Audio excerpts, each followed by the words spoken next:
On this episode of ResiWeek, we talk CEDIASTRONG, wartime versus peacetime, and helping people work from home. All this and more on this episode of ResiWeek.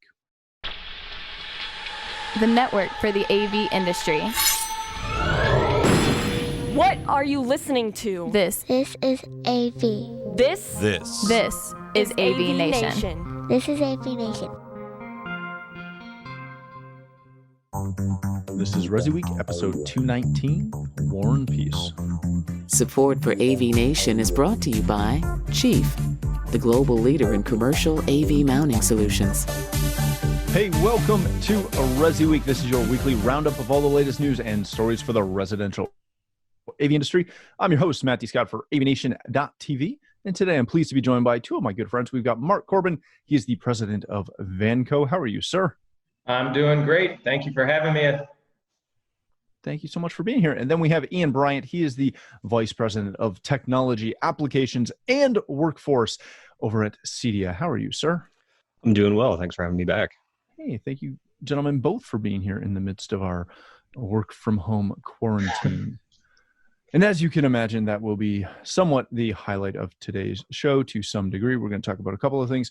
First off, just before we jump into the stories, I do want to, again, thank everyone who participated in the work from home conference that we did last week for the residential sector, as well as all the guests, all the presenters, all the people that worked for us or with us as AVNation to put this on, our whole team for that. That was a fantastic event. I really enjoyed not only being a part of it, but also just watching the community come together. So thank you all for that. Now let's jump into something that broke on Friday. This comes to us from CE Pro. CEDIA is rolling out CEDIASTRONG, an initiative in response to the coronavirus. Essentially what this is it's a couple of things. It's a community kind of initiative. Ian, correct me if I screw any of this up, as I'm sure you were briefed. But it's a bit of a community building initiative, as well as a sweeping array of tools and services to not only empower, educate, and inspire the industry during these times. So there's, obviously read through the article, there's some really good points. I do want to highlight a couple of the initiatives before we jump into it. CEDIA has enlisted the services of some financial advisors to share their expertise with members in weekly sessions. There is a resource center that features financial, legal, and regulatory information for CEDIA members across the globe. You heard that right, not just U.S. specific. That's a big tip of my hat as a Canadian, as well as everybody else around the globe. There is some new career planning resources available. CEDIA has waived all of their fees on their current online training so that your members and your technicians can hone up on skills during downtime and all that fun stuff. They are also hosting regional roundtables, as well as having some CEDIASTRONG marketing assets that are available to you if you want to do some marketing. One of the things that is not a footnote, but it's kind of a footnote at the moment, i.e. It's not set up and running at the moment per se, but there's also going to be a CEDIASTRONG fund to provide financial assistance to members in need. They are going to be accepting donations later this year and hopefully awarding grants to individuals and businesses sometime in 2021. So Ian, since you've got the banner behind you, it seems apropos to come to you first. Sorry, Mark, you just have ships. I like the ships, but this one kind of fits really well to start off with Ian for. So Ian, first of all, congratulations. This is a fantastic initiative. I love seeing this kind of stuff come together. What started the conversation, if you can speak to that, internally, and how did you go about kind of developing those, 5 or 6 key elements of this CEDIASTRONG initiative? So we started, say maybe 3 or so weeks ago when we started rolling out the online education and the webinars, which we're doing twice a week that are free, and doubling up on the podcast. And we thought that that's not enough. We've got to do more. What else can we do? So we, loaded up the COVID Resource Center, which is on the website, started with the US and then branched out to the UK, Australia, Canada, India, and Mexico. and just really felt like this is the time when the association can do what we're here to do, which is support not just the membership, but support the industry. So it was really thought with leading with Tabitha, our CEO, and some of the other senior management team on what can we provide our members at their greatest time of need. Right now, we're still dealing with the pandemic, but shortly after that wraps up, we're going to start dealing with the economic downturn of what the effects are. And so not just having the resources for COVID, but going into the financial advice, the career center, the regional roundtables, the webinars that everything just is trying to get as much information and get as much support to the members and the industry as a whole right now as we could. Yeah, very good. Mark, when you see this and stuff like this, obviously there's been a couple of companies that have started their own thing. Last week we talked about One Vision Resources. They had started a database for COVID resources and things like that. In our AVNation's Learn From Home event last week, we talked about it in a couple of different ways, including our wrap-up keynote where we talked about the financial impact and aspect and how specifically U.S. companies can take advantage of things. How important is it for CEDIA as kind of the governing body and the association that brings us all together to kind of be leading the way in to date the largest consortium of information that's out there? What does that say to the members? What does that say to the community? And how do you see this being perceived from just your regular run-of-the-mill integrator? Sure. Considering we do a lot with CEDIA, obviously that's a huge show for us, and we do a lot of marketing as well. Vanco, relies on CEDIA every year to help us with supporting marketing and bringing integrators to us that we haven't even met. And I think what it really shows, and you touched on 2 points, and Ian really touched on them.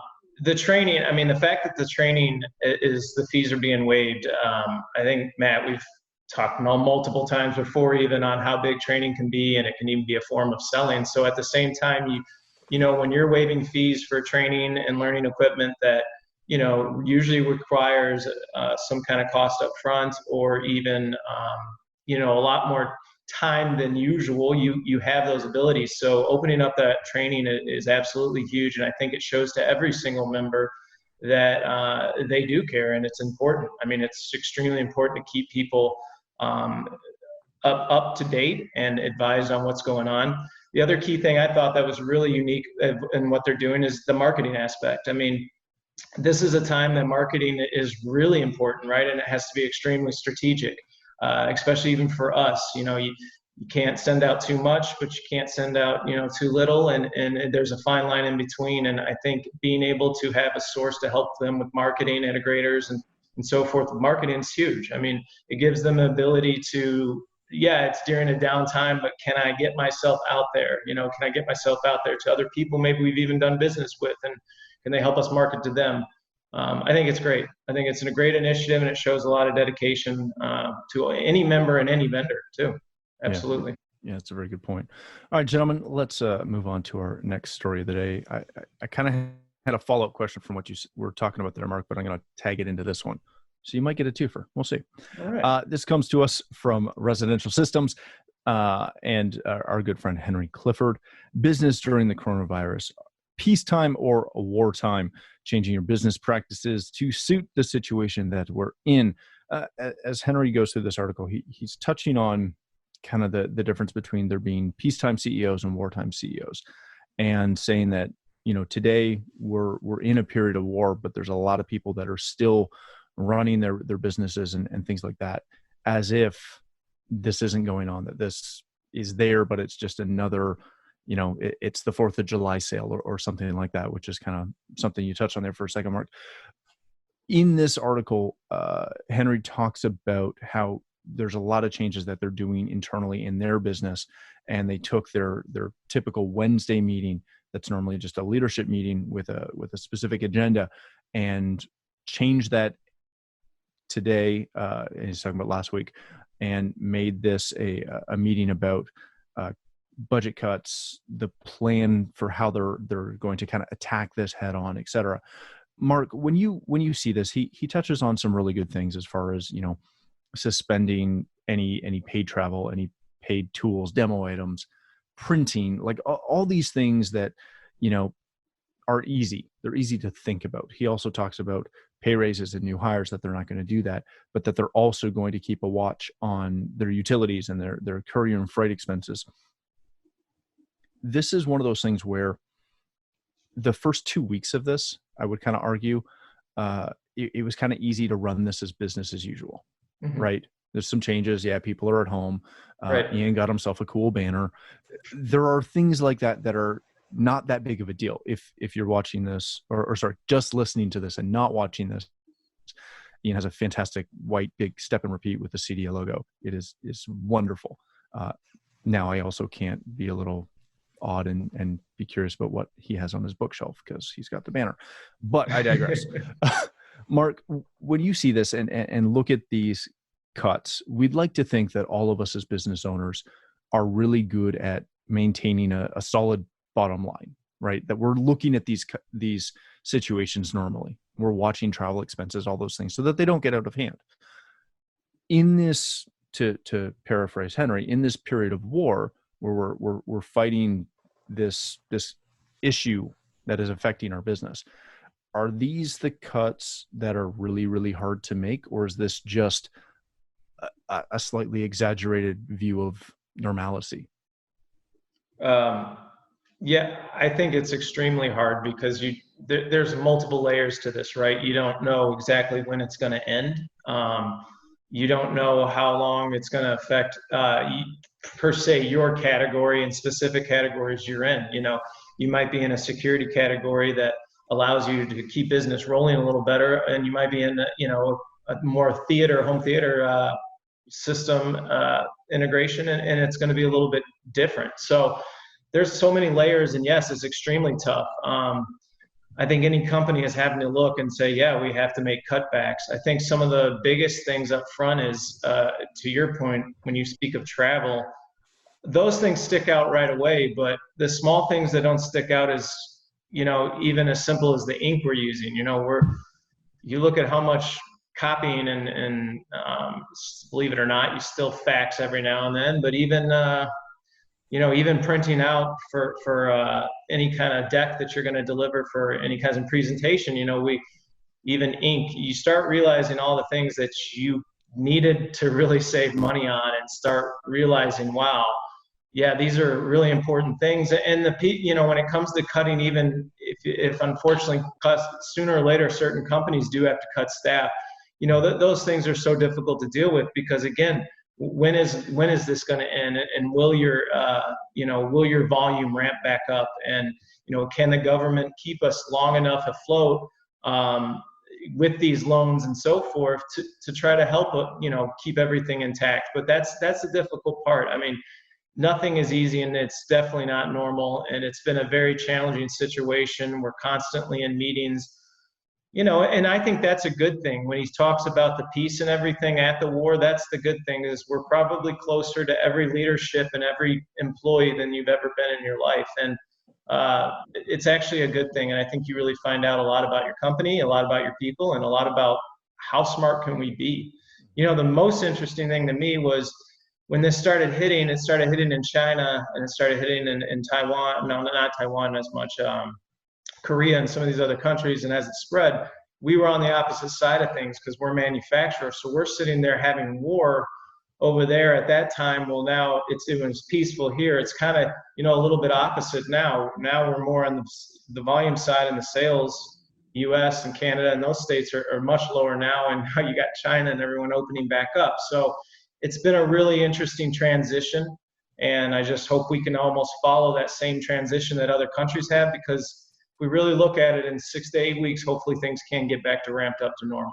So yeah. Hope that wasn't too long-winded there, man. No, that was great. And it's a really good perspective from the manufacturing side to know that, you're you're going to get to deal with this almost in the second wave situation. You dealt with Correct. it from the supply chain, and now it's coming to your sales side. So right. So it's why I'm laughing. and then what's interesting is to the point of that whole entire article, it makes you think about things, because at one point 2 months ago we were thinking one way, and now 2 months later we're thinking a totally different way. So you have to be extremely flexible, and they're huge decisions, but ones you definitely got to think about to make. Yeah, very much so. Ian, is this the time where, and I'm kind of going to dance around this a touch, so bear with me for a second, but is this the time to finally have that kind of, the term I always use is the come to Jesus meeting with yourself, with your company, with your employees, with your customers, the time to be just absolutely brutally honest and understand where you are and what it's going to take for you as a person, a family, a business, a company, an employee, what have you, how to come out the other side of this. Is this that period where you better not mince any words? Yeah, I mean,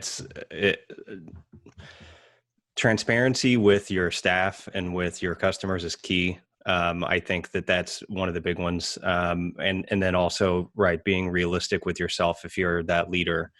We're hearing stories from manufacturers to integrators all over the world that are having to do furloughs or severe budget cuts. The communication with from the employer to the employees where they're cutting salaries down by 20-30%, but we've heard the transparency though is open. There's good communication, and the employees are happy that they're keeping their jobs, understanding that these are the sacrifices that have to be made right now so that everyone can come out of it. It's definitely troubling times. I mean, I don't think anyone has seen anything like this, even through the 2008 housing market crash in the U.S. You could still go outside and still go do things and still move into different markets. If the residential market was bad, you could jump into the commercial market. And we've never seen anything like this before. And so being able to pivot and make those really, really hard decisions, not just from the top, but as a whole inside of an entire company is I think bringing a lot of people together and getting through the hard time. It's crazy. Yeah. Yeah, it is definitely that. All right, gentlemen, let's kind of wrap this up with the last story of the day. And I'm kind of like in the flow of how these stories are working out. This is another one from Henry Clifford. So Henry, I don't know what you owe me, but you owe me something, because we never do two stories from the same writer. But you got lucky today, and I like them both. So that's what's happening.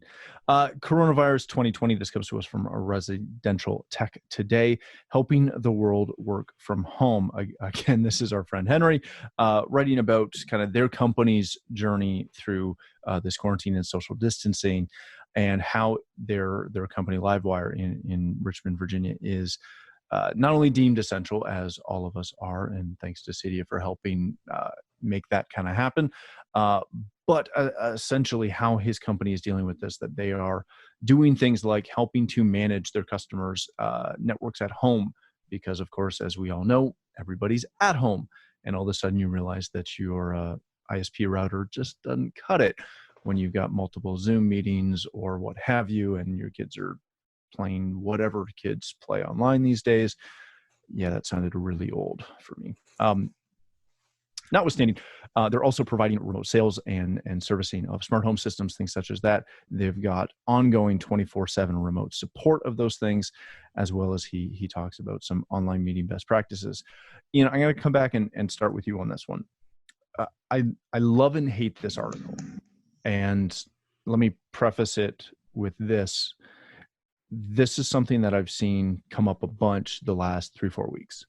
And as soon as, states started to lock down and all of this started to happen, and especially once integrators were tagged with that essential tag, we started to see a lot of people in the industry and loosely connected to the industry start to use that kind of as a banner that they're essential and they can do anything they want and the government can't tell me no because I've got a card and it says I'm special and I'm essential.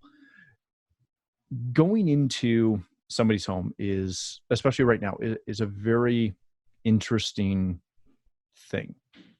You've got clients who want you there and they don't care about what's going on per se. You have clients that really need you but don't want you anywhere near them. And then you have business owners trying to flip and evolve instantly into businesses that they've never touched before. What is the best way? Is there a best way that integrators can kind of have that essential badge and still run their businesses effectively without sounding tone deaf? Whew, tough one. And you're welcome.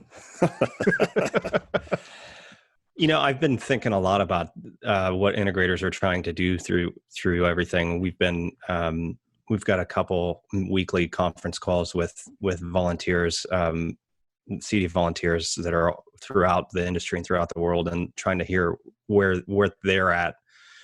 I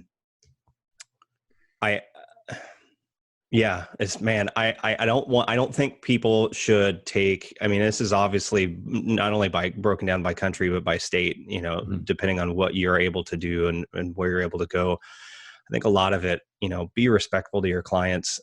If they feel, if you get a vibe from them that they are really hesitant to want to bring you into the home, figure out a way. There is enough technology out there that you can find virtual ways to work with them. If it's not a tech support issue, but it's more of a sales issue, you can do those virtual sales calls. If it's already a client you've worked with and you've got remote access capabilities, I just found a new software called Help Lightning that allows you to kind of do support with either a technician or even a homeowner with a virtual platform. It's really, really cool stuff. There are so many options out there. I think it's really going to take a lot of people time. The one thing that I was thinking about a lot of is that even after the orders of the shelter in place get lifted, we know that there's still going to be orders of a certain amount of people can come together at one point. I think there's going to be a fear still with a lot of people throughout the rest of 2020, where they're going to be hesitant for people to come in their homes because there's still that fear, even though we're through the hard part. I think the integrator businesses are just going to need to get as creative as possible, find all the different resources and tools that they can have at their disposal. And I think every client is going to be a little bit different. But being flexible is going to be the number one key. Very good. Mark, let's kind of wrap this up with you. I think you're well-versed in this and you're going to have an interesting insight because Vanco's got so many different, verticals really within your company. When you see integrators kind of jumping on to different things through this, and I'm not naming names or doing anything like that, but even in my own local market, the last week and a half, the number of quote unquote IT companies, integrators, what have you, that all of a sudden are experts in video conferencing and how to properly set up, and not like in this article, Henry touches on some, really good basic things that you should do when you're video conferencing. But I'm talking about, guys that are trying to spec systems and, hey, you can have the same experience from your office in your house. And these are companies and people that I know as of 2 weeks ago had no idea what video conferencing was. How do you, as a business, how do you look at opportunities that are out there? And typically you would, identify something, do some research, take some time, determine a market value before you jump in with both feet. Right.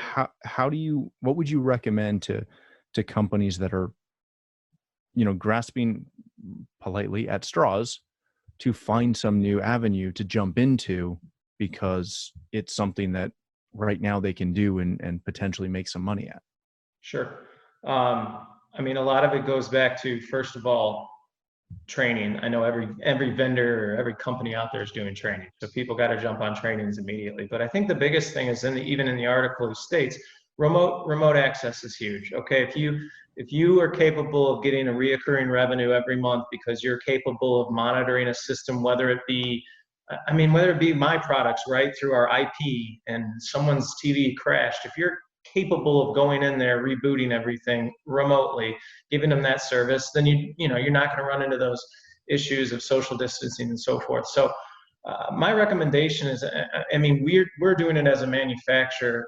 Anytime you can get a reoccurring revenue monthly without having to roll a truck is always going to be, one, more beneficial for your company, right? And two, I think this is teaching us it could possibly be more beneficial to the customer as well. I mean, let's not forget about how contagious flu and every other virus is out there. I mean, maybe this is just giving us the ability to wake up and say, wow, I've got to focus, even as a manufacturer, on more abilities for guys to be able to not have to go and roll a truck. How can they troubleshoot and make it simple without having to be in a home, So I think any integrator or any customer at this point has to go into that training and jump into that remote technology, because at this point, it's almost impossible. I agree with Ian. It's so difficult to read a customer, and every customer is going to be different. You're going to have one customer says, yeah, I don't care. One customer is going to say, come in a hazmat suit.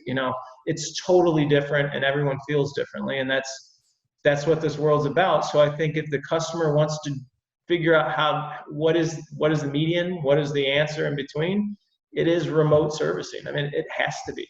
And hardwired system with remote servicing, or cloud-based systems with remote servicing, is, I think, whereas if it isn't already, is definitely where it's going to go. And it's going to lead in residential, and eventually it's going to follow all the way down the road in probably 15 years to commercial as well. So, I mean, I think it's a very interesting wake-up call for us, and a very interesting time for customers, for manufacturers, for integrators, retailers, everybody, right? You're finding ways that if we can do things remotely, that's the only way when a situation like this you can always reoccur revenue. And I think that's huge. I think that's huge for everyone. Yeah, that's a great point. All right, gentlemen, let's wrap it there. Thank you both so much for joining us. Mark, if people want to connect with you, learn more about Vanco, where can they do that? They can do that online at vanco1.com, vanco1.com, or look at us on Facebook and Twitter at Vanco International. Excellent. Thank you so much, my friend. Ian, my good friend, if people want to connect with you, learn more about everything that CEDIA's got going on right now, including the free access to education, where can they get all that? You can get everything at CEDIA.net. And anyone needs to contact me directly, it's ibryant@cedia.org. Excellent. Thank you both so much. For myself, thanks again as well. If you'd like to follow me, you can find me on Twitter at @MattDScott and pretty much every other social platform. But more importantly, please visit AVNation.tv, where you'll find this show, as well as a wide variety of our other shows with all the verticals that we cover. When you visit the website, please take a moment to check out our supporters. We are extremely thankful for their support and ask that you check them out as well. Thanks again for watching. That's all the time we have for this episode of ResiWeek.